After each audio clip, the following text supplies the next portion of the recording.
제자들이 이 모든 일을 그에게 알리니 요한이 그 제자 중 둘을 불러 죽게 보내요. 오실 그이가 당신이 오니이까 우리가 다른 일을 기다리오리이까 하라. 그들이 예수께 나아가 이르되 세례 요한이 우리를 보내어 당신께 여쭈어보라고 하기를 오실 그이가 당신이 오니까 우리가 다른 일을 기다리오리이까.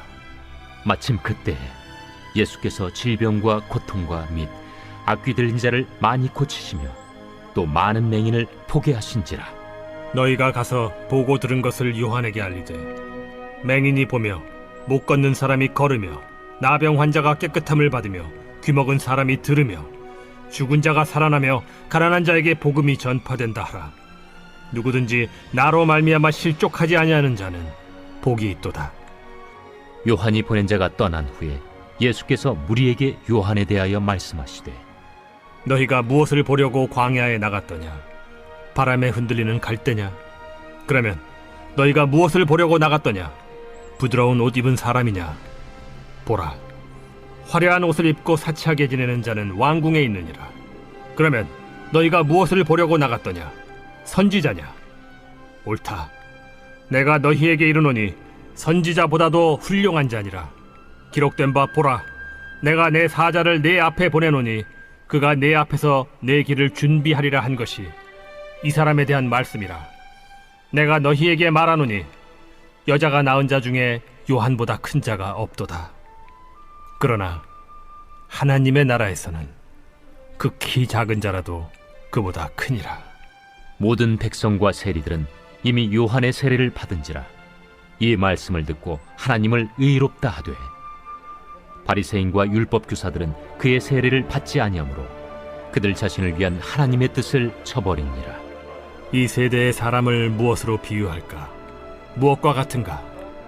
비유하건대 아이들이 장터에 앉아 서로 불러 이르되 우리가 너희를 향하여 피리를 불어도 너희가 춤추지 않고 우리가 곡하여도 너희가 울지 아니하였다 함과 같도다. 세례 요한이 와서 떡도 먹지 아니하며 포도주도 마시지 아니하매 너희 말이 귀신이 들렸다 하더니 인자는 와서 먹고 마시매 너희 말이 보라, 먹기를 탐하고 포도주를 즐기는 사람이요 세리와 죄인의 친구로다 하니 지혜는 자기의 모든 자녀로 인하여 옳다함을 얻느니라. 자, 28절에 보시면은 세례 요한이 감옥에 갇혀 있어요. 그래서 요한의 제자들이 요한에게 바깥 소식을 전해 주었는데요. 여기서 말하는 모든 일은 예수님이 행하신 모든 일을 말합니다. 그 일을 듣자 요한이 어떻게 반응을 합니까? 19절에 보시면은 요한이 그 제자 중 둘을 불러 주께 보내어 이르되 오실 그이가 당신이 오니까 우리가 다른 일을 기다리오리이까 하라 하매. 자, 세례 요한이 지금 예수님이 메시아가 맞는가를 의심하고 있어요. 참 기가 막힌 일이죠. 주님의 길을 예비하면서 예수님이 하나님의 어린 양이라고 했던 세례 요한이 지금 예수님이 메시아가 맞는가를 의심하고 있는 겁니다. 처음에는 당연히 맞다고 생각을 했는데 뭔가 점점 자신이 기대했던 거랑 다른 거죠. 이 당시 구약시대 사람들은 외침에 시달렸기 때문에 다윗 같은 군사적인 영웅, 심판하는 공의의 메시아를 원했습니다. 물론 이제 병든 자를 고치면서 가난한 자를 살리는 사랑의 하나님도 성경에 메시아로 언급되어 있지만 자신들의 상황을 바라볼 때는 공의의 메시아를 간절히 원한 겁니다. 근데 이제 실제로 예수님이 보이고 있는 모습은 본인이 생각할 때 사랑의 메시아로서의 모습만 나타나지 공의의 메시아로서의 그 강력한 메시아의 모습이 나타나지를 않는다고 생각을 한 거죠. 하나님은 사랑과 동시에 공의의 하나님이신 것 같은데 뭔가 사랑의 하나님만 있는 것 같다는 생각을 한 겁니다. 우리도 종종 내가 생각하는 하나님이라면 이러시지 않으실 것 같은데 뭐 이렇게 현실을 바라보면서 뭔가 하나님이 이상하다라고 생각을 하면서 하나님의 역사에 대해서 의심하게 되고 실망하게 될 때가 있습니다.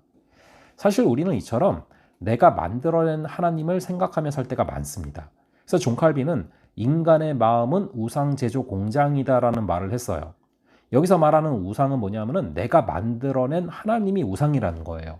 성경 66권이 말씀하시는 명확한 하나님이 있는데 내 마음대로 내 생각으로 하나님은 이런 분일 거다. 그런 고정관념 가운데 내가 만든 각자의 하나님이 있다라는 것이죠. 그게 바로 우상숭배라는 것입니다. 가령 좋으신 하나님 뭐 이런 찬양이 있잖아요. 뭐 그런 찬양을 부르면서 하나님은 무조건 좋아야만 합니다. 하나님은 혼내시면 안 됩니다. 뭐 이렇게 생각한다. 이게 내가 만든 하나님일 수 있다라는 거죠. 이렇게 주의 길을 예비하던 세례 요한이 예상치 못하게 예수님한테 당신이 메시아가 맞냐고 물어봅니다. 이게 예수님의 입장에서 굉장히 황당할 수 있는 사건인데요. 이렇게 예수님은 반응을 하십니다. 21절에 보시면은 마침 그때 예수께서 질병과 고통과 및 악귀 들린 자를 많이 고치시며 또 많은 매긴을 보게 하신지라.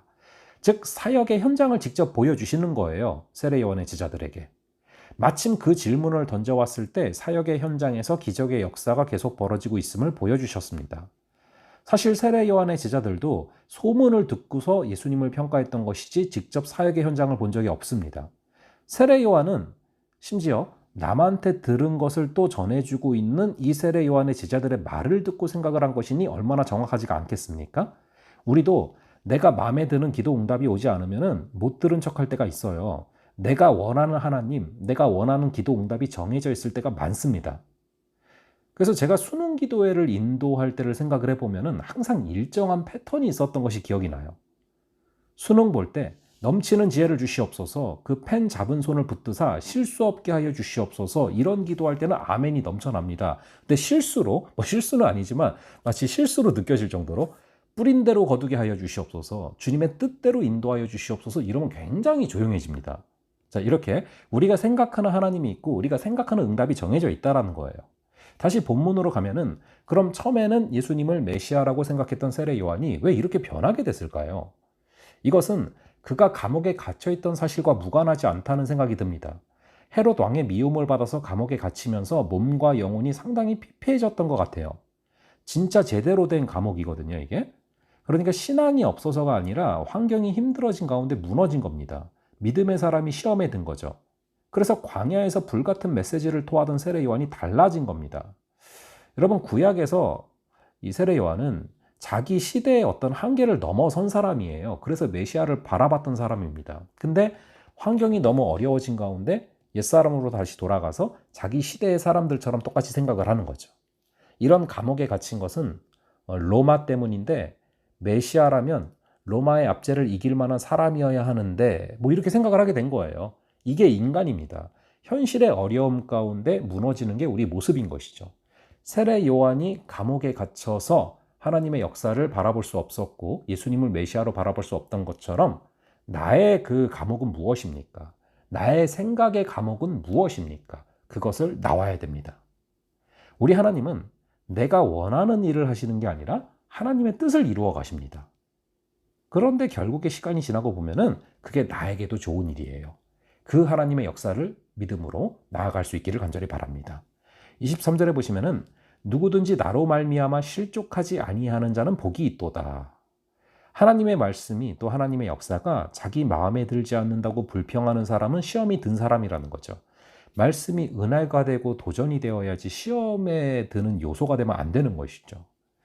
우리 예수님은 요한의 제자들이 당신이 메시아가 맞냐라고 물어봤는데도 감정적으로 반응을 하지 아니하시고 일시적인 환경의 어려움 때문에 마음이 좌절이 돼서 세례 요한이 조금은 옛사람으로 돌아간 것을 아셨습니다. 그래서 이해를 해주시고 요한의 제자들이 돌아간 다음에 예수님의 제자들에게도 오히려 거꾸로 세례 요한을 변호해 주시는 모습을 보게 돼요.